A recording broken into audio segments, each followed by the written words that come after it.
If I could have your attention real quick. I want to thank you for being here. It's an exciting time. It's an exciting thing to be talking about and discussing. As most of you know, for many years we have been thinking about, dreaming about, praying about adding a multi-purpose building to our campus here at Sherman. The reasons and purposes for that are mainly twofold: for growth and for also outreach and ministry purposes.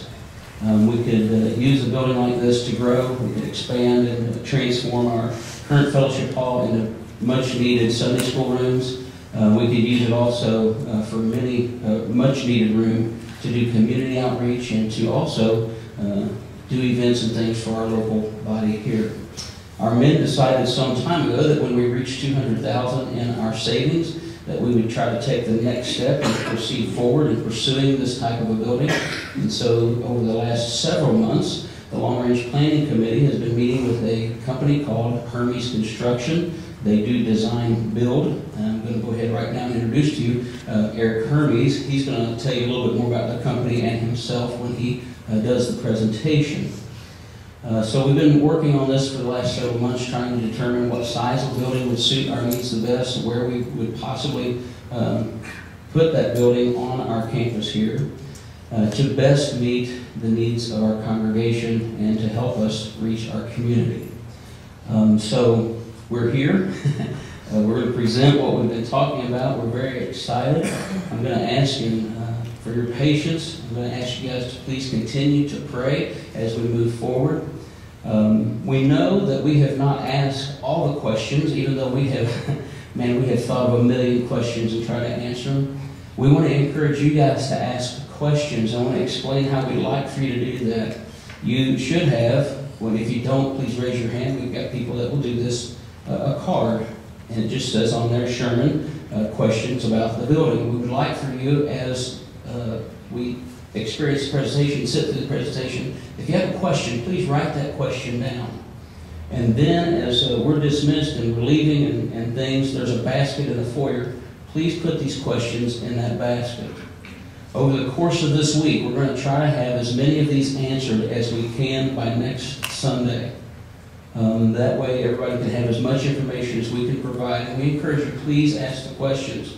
We don't want anything not thought of, just as a group of long-range planning people and as collectively, and more importantly, as a congregation, as we move forward on this big undertaking.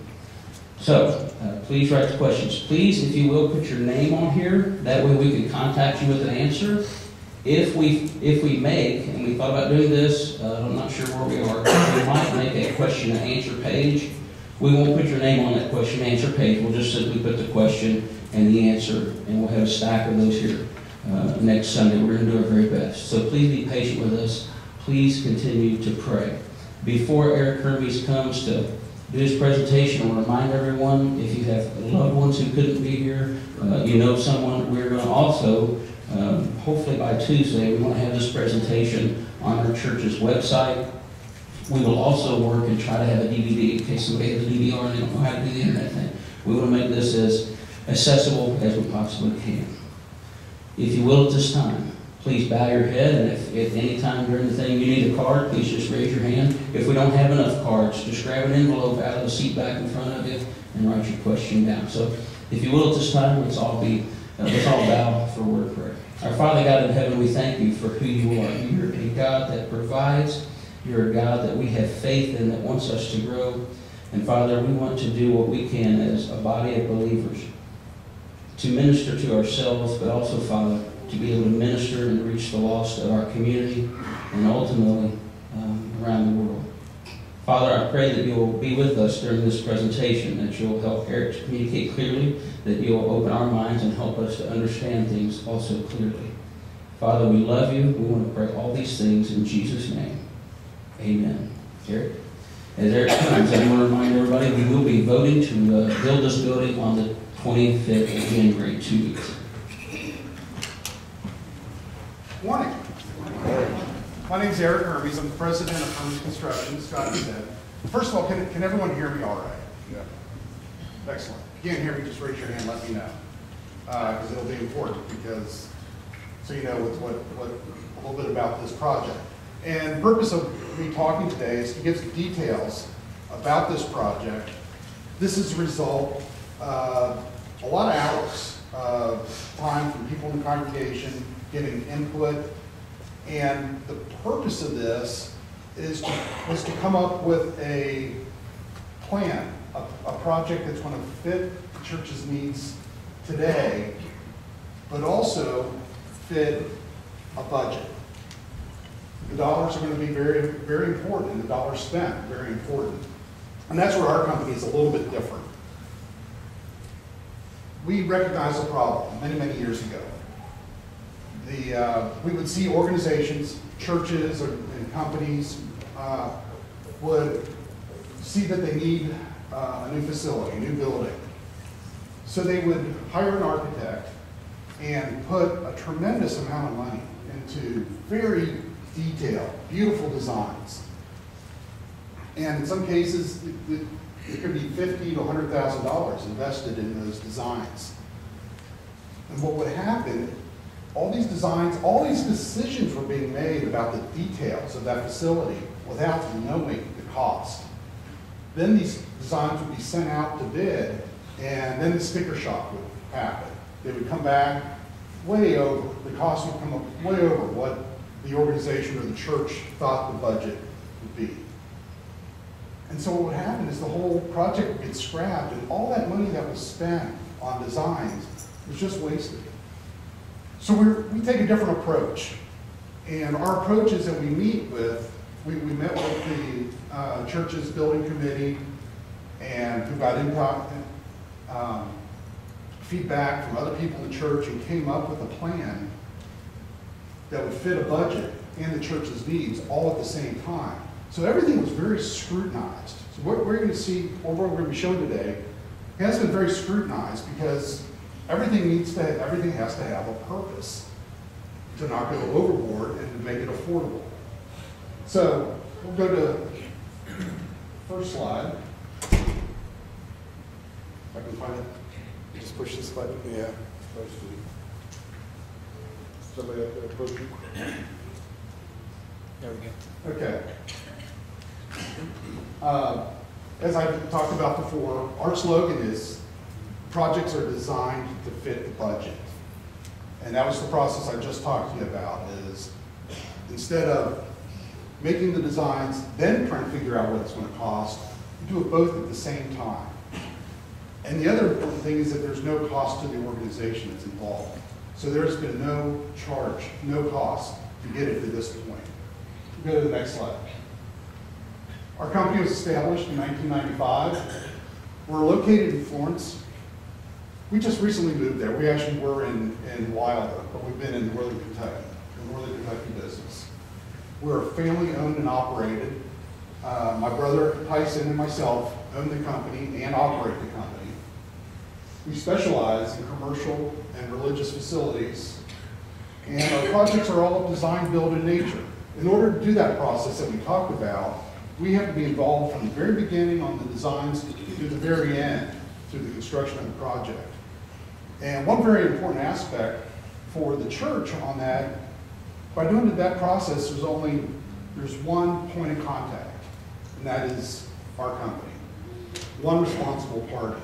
So if there's any issues with the project, it is our responsibility. What can happen when there's a separate architect hired and a separate builder hired, if any issues arise during the course of the project, we get the finger pointing game. You get the architect saying, well, the builder's not building it right. The builder's saying, well, it wasn't designed right in the first place. We stand as the single point of responsibility. We take responsibility for the entire project. You go to the next slide. This will give you an idea of phase one of the project. Now, phase one is all we're going to be talking about today, and I'm saying phase one because we took future growth into consideration. So we're not only talking about what fits the church's needs today, we're looking forward 5, 10, and 20 years. So, let me point out a few things. We got the building here. This is roughly a 90-foot by 100-foot building. This is brick on the lower portion here, siding here. Now you'll notice there's no brick here. And there's a reason for that. This is one of the areas where you could have possible expansion, possibly expand the fellowship hall, or possibly expand where a new sanctuary can go in the future. So there's really no reason to spend that money to put brick here, which may go away in a few years. You'll notice that we've got a parking area and an overhang area for the weather. The other thing I want to mention is we've got a Galvalume metal roof on the building. Galvalume is a product, it's been out for the last 30 or 40 years, but it's a very long-lasting product. You can pretty much assume that you're going to get 50 years out of a roof that's made out of Galvalume. And what Galvalume is, you may be familiar with galvanized, which is a zinc treating on metal. Galvalume is actually a combination of zinc and aluminum and has a much longer life than galvanized. Next slide. Now, as far as the location of the project, this is the existing building here. Here's the street, the parking lot. We've got it over here, and actually, if you go out in that area, you'll see the corners are staked. You'll see some stakes with some yellow ribbons on top, so you get an idea of where it's going to go and get a feel for how big that is. And it's in this location for a couple of reasons. First of all, cost. Cost is considered on every part of this project. This is a nice flat area of the property. So we have less money that has to go into excavation, site work. The other reason it's located here is that it's, the pointer stopped working. It can be expanded this way, and it can be expanded this way. We also have room for a parking lot over here. And finally, there will be a new septic system that will go back in the area back in somewhere in this area. And this will serve not only the new building, but also this existing building. Next slide. Now this is a concept plan. This is how it might be expanded in the future. It's very flexible. It doesn't have to be done this way, but it is expandable because no one knows. No one has a crystal ball of what's going to happen in the future. But this is the building we're talking about today. We could have a future sanctuary in this area, and we can even expand the fellowship hall out. And also one of the plans for doing this is by putting the new fellowship hall in, it'll free up the fellowship hall downstairs below us. That could be converted to classrooms in the future. So this facility here would cover the fellowship area, sanctuary, while maintaining the existing building for classrooms and offices. Next slide.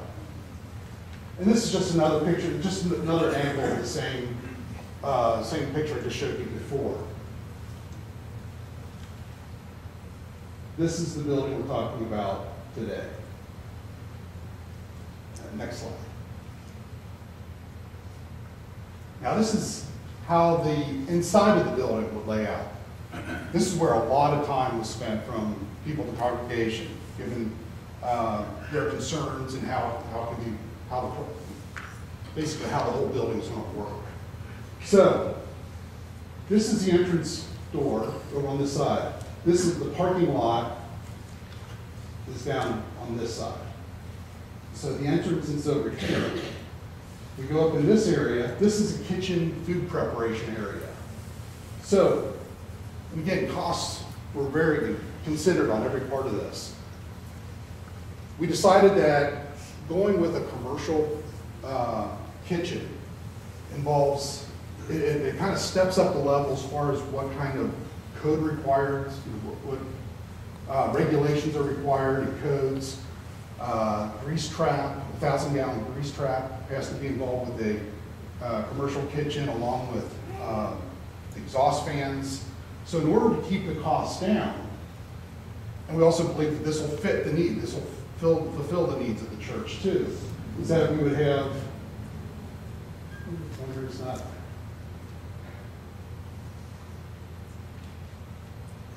not one anymore. But in the kitchen area, up in the upper left-hand corner, are two combination range stoves. Thank you.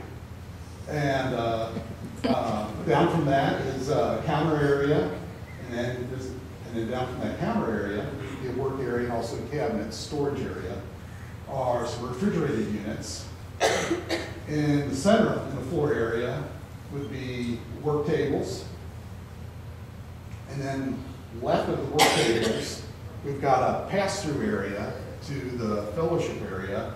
And then below that we've got more cabinets, more storage area, and two double bowl sinks. And then below that is a closet area. If there's people here that work in the kitchen, you probably know there's always, I shouldn't say always, there's never enough room for storage in the kitchen. So we've got, along with the cabinet areas, shelves, we also have a closet area.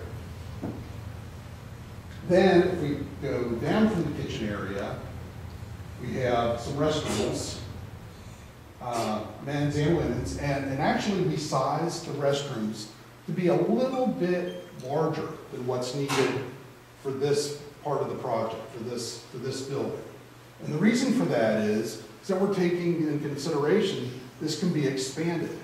So there's just a few costs involved with making bathrooms a little bit bigger, as opposed to when the building is expanded, the cost of adding more bathrooms.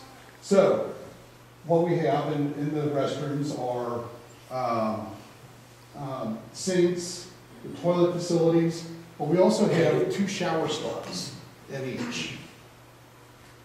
And then as we extend down from there, we go down the hallway, there's a door down there that's going to serve as an egress or exit door, fire exit door for now.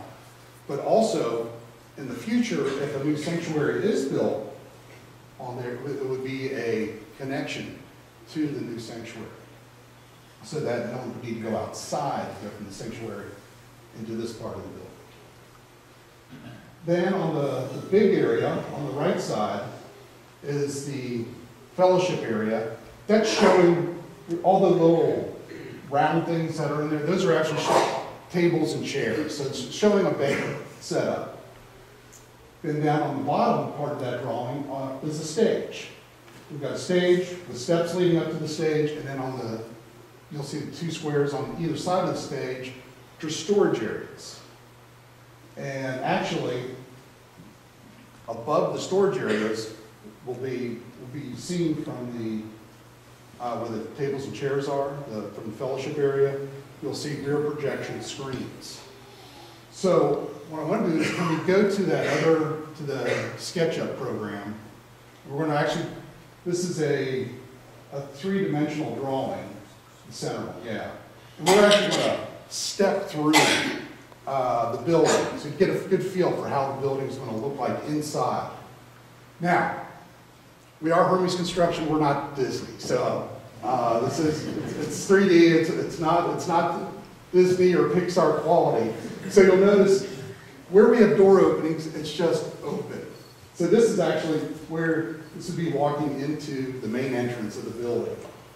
So let's go to the first tab, the next tab on, as we're going in there. And actually we're approaching the fellowship area. The hallway to the restrooms is on the right-hand side, and the kitchen is on the left-hand side. We're gonna take a walk into the kitchen here and go to the next tab.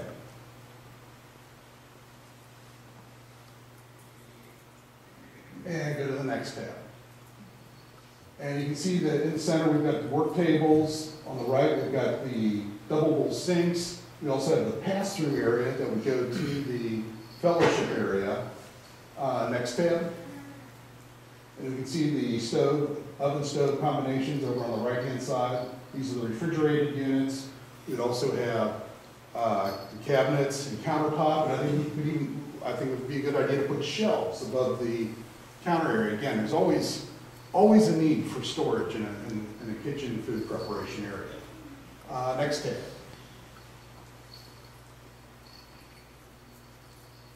And go to the next one. this is going to go over, look, see what it looks like through the pass-through. So from the pass-through, looking into the fellowship area. And we can go to the next tab.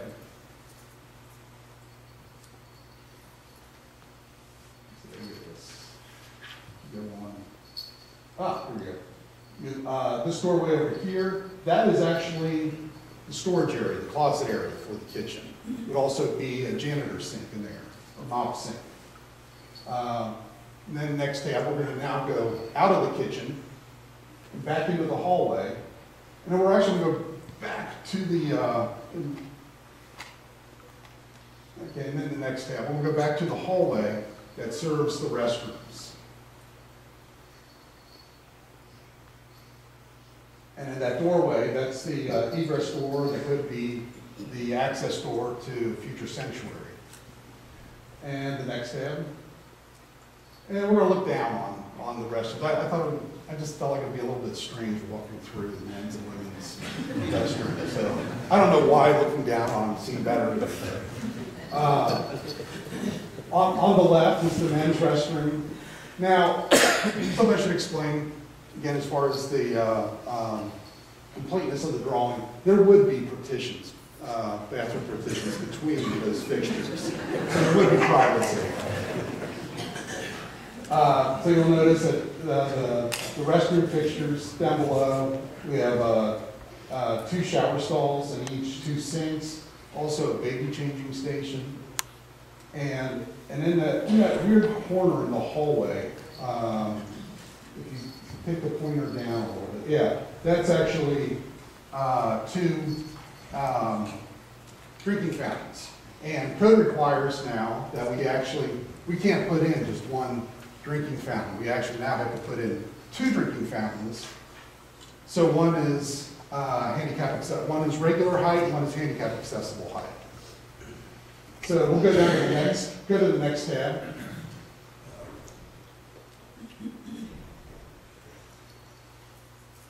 And it's just kind of easing us down into the hallway. Then we'll go to the next tab. You can see the drinking fountains. And there's also then a doorway that would go back into the fellowship area again. So that would be easy for everyone, if you're in the fellowship area, easy to access the restroom facilities. And the next tab. Now we're looking back at the entrance where we came in. And the next tab. Oh, I thought this was interesting. You see that, that's the utility closet right there. In fact, when I was going through this yesterday, my wife was looking at it. My wife is a bookkeeper, so her mind is always on bookkeeping. She saw the furnace unit, and she said, "Why is the big red sticker on the file cabinet?" We'll go to the next tab. We're going to look above and see the utility closet. So we've got the furnace here on the left-hand side, and then water heater will be in that utility closet. And then on the right-hand side, that's looking back at that kitchen closet area, kitchen storage. And we'll go to the next tab. Now we're going to go into the fellowship area. We can go to the next tab. And there's several things I want to point out here. First of all, you'll notice when you look at the back wall, the first 10 feet is, you see kind of a white wall, and then from there on up, you see kind of a textured wall. What that is that we would have drywall that go up about 10 feet. And then from there, it would be insulation. But you're not going to see the insulation. It's actually vinyl-faced insulation. And that's what it's done this way for 2 reasons. One is the cost, and the other is that is actually going to serve as some sound absorption, so you don't have all the sound bouncing around in the room. And also, real quickly on the heating system will be separate from that heating system that I showed you earlier. That other heating system is basically for the kitchen and restroom areas. We would actually have a separate system for this room.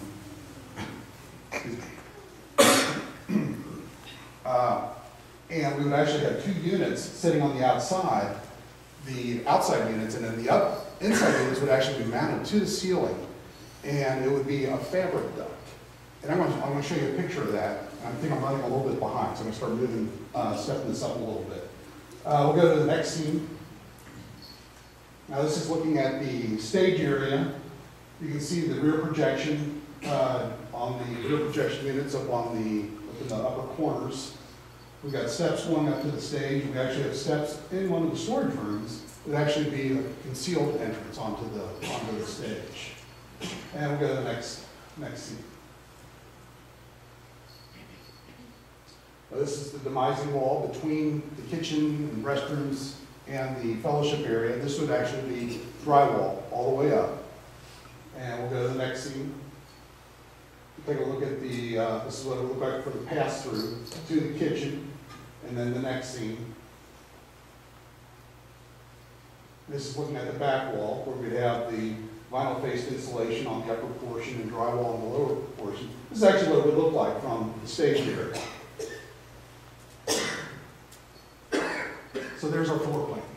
And we can go back to the PowerPoint program. Now, and then this was the slide we were looking at before we went to the 3D drawing. So there's different ways that this building can be used. This is showing the banquet layout, and this would seat about 400 people. Let's go to the next stage. Next slide. But it can also be used for worship or other types of things, or play. And this is showing seating. This is showing 400 seats for a worship setup. It could go as high as 700 seats. And then the next slide. And then there's also, it can be used for sports. What this drawing is showing is 2 full-size volleyball courts, just to give you a kind of an idea of scale. Now, probably wouldn't be set up this way. You'd probably set it up for 1 volleyball court, not 2. And this is just more of an idea to give you an idea of the size of the fellowship area. It could also be set up with a basketball court. Now, the basketball court would be smaller than a regulation size basketball court. And it's pretty common. For all the fellowship churches that we've done, fellowship that we've done for churches, the basketball court is typically smaller than a regulation court. And actually, if you're someone like me, you'd actually appreciate the shorter courts. You don't have to run back and forth so much. And then we'll go to the next slide. Now the project costs. This is always the fun part to talk about. Now what we're taking into accommodation here, this is not just what the costs that would be associated with our company. This would be the cost for the entire project, including the furnishings. So for planning and permits, it's $20,000. The underground utilities and the septic system, so we're going to have the septic system, which would be connected to this building and the new building, the electric, the water, that is $30,000. The actual building itself, along with the excavation, concrete, and everything that goes along with the building, is $750,000. $14,000 for the parking lot, and then furnishings, which would actually, this would be spent the best way the church could spend it. But we have $75 allowed for the rear projection screens, the new tables and chairs that would be needed for the facility, and also the kitchen equipment. And then go on to the next slide. As far as the project schedule, this is broken down into stages, but in summary, the planning stage, the drawings, getting the permits, would be about 2 to 2.5 months, and then the actual construction would be in the 5 to 6 month range. Okay, we'll go on to the next slide. And show you some real quick list of past projects, and we'll kind of go through this quickly because I'm running late. This is Timber Hill Baptist Church that we did in Hamilton, Ohio. Next slide. This is Richwood Flea Market. Also put in some projects that were in the area that you'd recognize. Richwood Flea Market, which was built after the old building blew down. Next slide. This is Fairview Christian Church, which is a new sanctuary, classrooms, and offices and that is in Foster, Kentucky. Next slide. And this is Southland Missionary Baptist. This is actually in Coleraine Township in Ohio. But I wanted to point this out to give you an idea of how that insulation would look above the drywall. So this is another fellowship area where we have drywall, roughly first 10 feet up, and then above that is that vinyl-faced insulation, and that's on the roof also. And then if you look at the very top, I don't know if you can see that or not, that has that same fabric duct that I was talking about. The fabric duct actually lays flat when the air is not on. When the air turns on, it actually blows up and blows the air out into the ring. Next slide. Community Family Church. This is actually a multi-purpose building that they could use for storage and then also add a second floor in the future.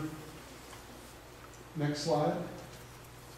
At City Building, we did the design and construction for the city. Next building. Next slide. Now the next step, as far as for us. Click it again. You should get a bullet point. Our next step would be to work with the church and do detailed drawings. Right now we've got floor plans, but we don't really have the detailed drawings put together yet. And basically the reason for that is that's where the money starts. That's where there's going to be costs incurred by the church. Next. Hermes Construction performs due diligence for the site work and utilities. What that is, now we're going to start working out all the details of that septic system, the size of the pipe, the actual location, where everything is going to go. Next bullet point. And then also the drawings and specifications, all the details now, all the fine points, so that we can then put it out to bid and now we can get subcontractors involved. Next. And also we'll be submitting it to the governmental authorities for permits. Next. And then basically then once all of the permits once everything is received, we can establish a guaranteed maximum price. Because the way we're going to do this is on a cost plus basis. The church is only going to be paying for the actual cost, but we're going to be establishing a ceiling and guaranteeing that it's not going to go over that. So now you know that's the maximum. And then any place where there's realized savings or where maybe someone donates some work or donates some equipment to the church. Well, that's going to be savings to the church. So that's going to bring it below that cost. Next slide. And as far as our construction agreement goes, we do an open book cost plus agreement. Cost plus is what I was just telling you about, where we actually bill the actual cost. And open book means you're going to see all the invoices. So every month we submit a draw, and all of the invoices are included. So all the invoices that we got from the concrete supplier, from the building supplier, from steel, to everything throughout the project, those invoices are all going to be part of that. So you can actually see where everything is being spent, along with we submit a summary every month to show where it is on budget and the percentage completed of the project. And then one final thing. This is my last point. That when changes happen, and it's inevitable, changes do happen during the course of the project. We actually handle that part of the project, and this is something that there are contractors out there that's where they make their profit, is in the changes. I have trouble sleeping at night working that way. When it comes to changes, we handle that the same way we do the rest of the project. If there's going to be a change, we work out what that cost is going to be so the church knows what that cost is before they approve it, and they receive the invoices just like they would for the rest of the project, and it's all done on a cost plus basis. And next slide. And that's my presentation. I appreciate your time, and good seeing you all this morning. Thank you.